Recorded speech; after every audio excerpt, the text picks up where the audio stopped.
आज का दिन मेरे लिए बहुत ही खुशी का दिन है।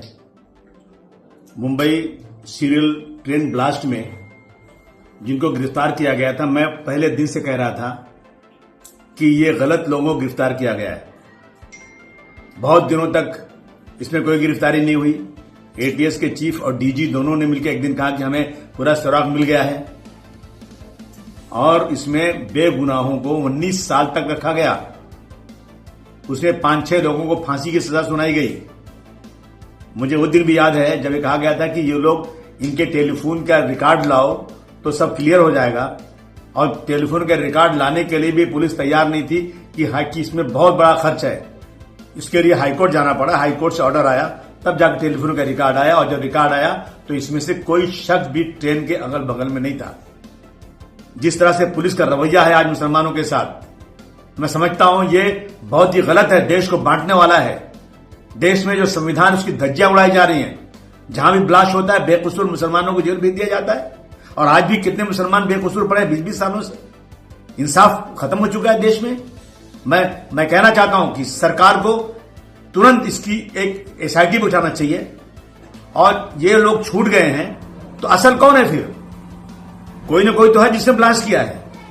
ये बेकसूरों को डाल करके आपने पर्दा डाल दिया कि वह पकड़े गए, और इतने दिनों के बाद जब सच्चाई सामने आई, हम देर जरूर होती है लेकिन भारतवर्ष में कभी इंसाफ मिलता है, लेकिन 19 साल के बाद अगर इंसाफ है देश में, डॉक्टर भीमराव अंबेडकर का कानून देश में चलता है, तो तुरंत उन अफसरों के खिलाफ कार्रवाई होना चाहिए।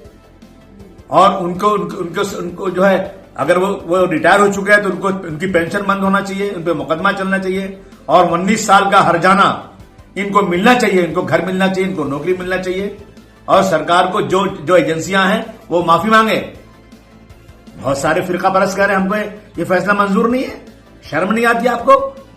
ये हाई कोर्ट का फैसला आया हुआ है। जब इनको फांसी की सजा हुई तो बहुत खुश हो रहे थे आप। जब सच्चाई सामने आ गई तो आपका दिल जो है सुनने को तैयार नहीं है। मैं समझता हूं कि ये आज जो है हमारे देश में जानबूझ करके मुसलमानों को बेकसूर फंसाया जा रहा है। बहुत ही गलत रवैया है। इस पर हमें सर जोड़कर बैठना चाहिए कि हमारे बच्चे बगैर किसी कसूर के जो सच्चाई के लिए आगे लड़ना चाहते हैं, देश की आजादी के लिए जिस कौम ने इतना बड़ा काम किया है, उस कौम के बच्चों को आज जबरदस्ती आतंकवादी बंद किया जा रहा है। मुझे बहुत ही अफसोस है आज कि मैं कुछ नेताओं का आपसे स्टेटमेंट सुन रहा हूं। ये कह रहे हैं बहुत दुर्भाग्य छूटना है इनका, यानी बेकसूरों को फांसी मिल जाए तो आपको खुशी हो जाएगी। अगर असलियत है, कुछ कानून है, तो तुरंत इसकी इंक्वायरी होना चाहिए। इसके पीछे कौन लोग थे, किन्होंने इनको फंसाया, उनके खिलाफ सख्त कार्रवाई होना चाहिए। ये मेरी मांग है।